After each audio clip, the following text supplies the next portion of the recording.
حدیث کا حوالہ بھی ہے کہ نظر انسان کو قبر تک اور اونٹ کو ہنڈیا تک پہنچا دیتی ہے۔ السلام علیکم۔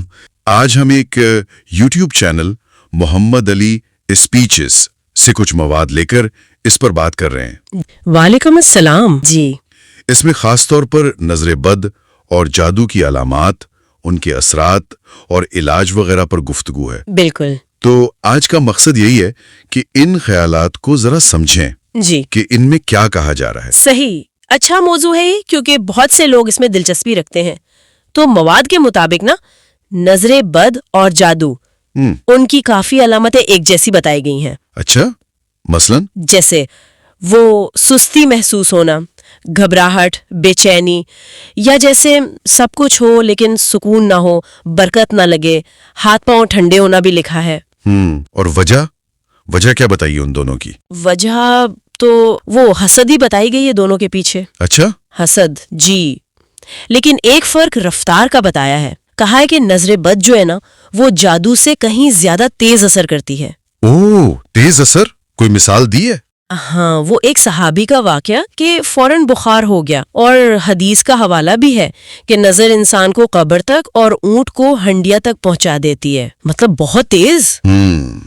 یعنی کافی سنجیدہ بات ہے۔ جی، اور اسی لیے شاید مشورہ دیا گیا ہے کہ بھئی اپنی نعمتیں، خوشیاں، خاص کر آج کل سوشل میڈیا پر زیادہ نہ دکھائیں۔ ہاں، یہ تو آج کل بہت عام ہے، کھانے پینے کی تصویریں۔ بالکل، تو کہا گیا کہ معلومات کو ذرا چھپا کر رکھیں، محدود رکھیں۔ صحیح۔ اچھا، علاج کے بارے میں کیا ذکر ہے؟ کوئی خاص طریقہ؟ علاج کے لیے ایک روحانی عمل کا ذکر ہے، سورۃ البقرہ کا۔ سورۃ البقرہ؟ جی، کہ 1 مہینہ لگاتار پانی پر دم کر کے پئیں تو اس سے ہر قسم کی بندش، جادو ہو، جن ہو، نظر بد ہو، وہ ختم ہو سکتی ہے۔ 1 مہینہ لگاتار؟ جی، اور یہ بھی بتایا کہ اگر خواتین خود نہ پڑھ سکیں مخصوص ایام میں تو کوئی اور دم کر کے دے دے۔ ٹھیک۔ اچھا، اس کے علاوہ شیطان اور وسوسوں کا بھی کچھ ذکر تھا؟ ہاں، وہ بھی ایک دلچسپ نکتہ تھا۔ کہا گیا کہ شیطان جو ہے وہ انسان کے، یوں سمجھیں، کمیونیکیشن سسٹم میں گڑبڑ کرتا ہے۔ کمیونیکیشن سسٹم مطلب دماغ سے تعلق؟ جی، جو دماغ سے جڑا ہے تو شیطان اس میں مداخلت کر کے منفی وسوسے ڈالتا ہے۔ اچھا، کوئی مثال دی تھی، جیسے گرم چیز کو چھوئیں تو دماغ فوراً کہتا ہے نا ہاتھ ہٹاؤ۔ جی بالکل۔ تو مواد کہتا ہے کہ شیطان اس رد عمل کو سست کر سکتا ہے، مطلب ہمارے طبعی رد عمل پر بھی اثر انداز ہونے کی کوشش۔ یہ تو کافی گہری بات ہے۔ اور جادو کے اثر کو سمجھانے کے لیے موسیٰ علیہ السلام کا واقعہ بتایا۔ ہاں، وہ جادوگروں والا۔ جی، کہ انہیں رسیاں اور لاٹھیاں سانپ جیسی محسوس ہوئیں، وہ اصل میں نہیں بنی، صرف خیال پر اثر تھا۔ اچھا، نظر کا دھوکہ؟ بالکل، اللہ نے خود اس کی نفی کی، تو جو خوف پیدا ہوا وہ اسی بدلے ہوئے خیال سے ہوا، حقیقت سے نہیں۔ صحیح۔ اچھا، اب یہاں سے بات آتی ہے عاملوں کی، یا جو علاج کرتے ہیں، اس پر مواد کیا کہتا ہے؟ کچھ تنقید بھی تھی شاید؟ جی، کافی تنقیدی زاویہ ہے۔ کہا گیا ہے کہ کچھ عامل جو ہیں وہ لوگوں کا خوف کم کرنے کے بجائے بڑھا دیتے ہیں۔ اچھا، کیسے؟ مثلا کوئی بتائے کہ خواب میں سانپ دیکھا تو فوراً کہیں گے، او ہو، یہ تو بہت سخت جادو ہے، آپ تو لیٹ ہو گئے۔ مطلب ڈرانا پہلے؟ بالکل، ایک طرح سے خوف بیچا جا رہا ہے، پہلے ڈرایا، پھر اسی ڈر کو دور کرنے کے پیسے مانگے۔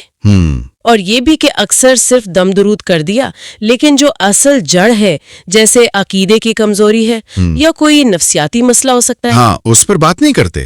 کوئی کاؤنسلنگ نہیں؟ نہیں، اس پر بات نہیں ہوتی، بس دم کر دیا۔ اور اگر فائدہ نہ ہو تو پھر کہہ دیا کہ جی شفا تو اللہ کے پاس ہے۔ بات تو ٹھیک ہے کہ شفا اللہ کے پاس ہے، لیکن رہنمائی کی ذمہ داری تو تھی نا، وہ پوری نہیں کی۔ صحیح۔ کوئی عجیب دعوے کا بھی ذکر تھا؟ ہاں، ایک عامل کا لکھا تھا کہ اس نے رات کو 20,000 جنات جلا دیے۔ 20,000 راتوں رات؟ جی، ظاہر ہے مضحکہ خیز بات ہے۔ تو پھر ان سب کے مقابلے میں اصل حل کیا بتایا گیا ہے؟ اصل حل تو اللہ پر مضبوط یقین اور توکل بتایا ہے، یعنی یقین۔ توکل؟ جی، کہا گیا کہ کمزور عقیدہ ہی انسان کو وہموں کا، وسوسوں کا اور ایسے عاملوں کے استحصال کا شکار بناتا ہے۔ لیکن کیا لوگ آسانی سے یہ مان لیتے ہیں؟ مطلب سادہ بات۔ یہی تو مسئلہ ہے۔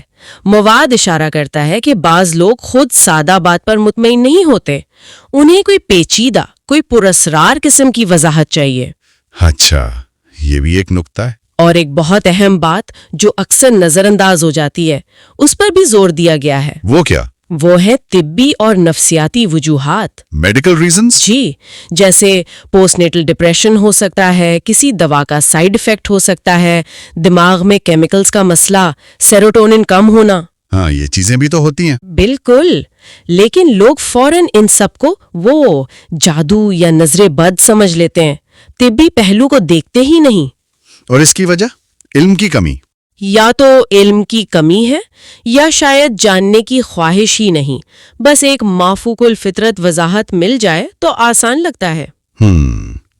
تو خلاصہ یہ ہوا کہ یہ مواد ہمیں سوچنے پر مجبور کرتا ہے کہ جب مشکل آئے تو ایک طرف عقیدہ مضبوط رکھیں جی، اور دوسری طرف سنی سنائی باتوں اور دعووں، خاص طور پر عاملوں کے دعووں کا تنقیدی جائزہ لیں۔ بالکل۔ صرف وہم یا خوف پر نہ چلیں۔ ہاں، اور علم حاصل کریں، چاہے دینی ہو یا دنیاوی، جیسے طبی معلومات۔ صحیح، مواد کے مطابق تو خوف کے چکر سے نکلنے کے لیے سمجھ بوجھ اور مضبوط ایمان یہی کلید ہے۔ تو آخر میں شاید یہ سوال بنتا ہے کہ ہم اپنی زندگی میں روحانی یقین اور دنیاوی علم جیسے میڈیکل سائنس، ان کے درمیان ایک صحت مند توازن کیسے رکھ سکتے ہیں؟ جی، یہ بہت اہم سوال ہے، تاکہ نہ تو روحانیت کو نظر انداز کیا جائے اور نہ ہی طبی یا نفسیاتی حقیقتوں کو۔ یہ واقعی غور طلب بات ہے۔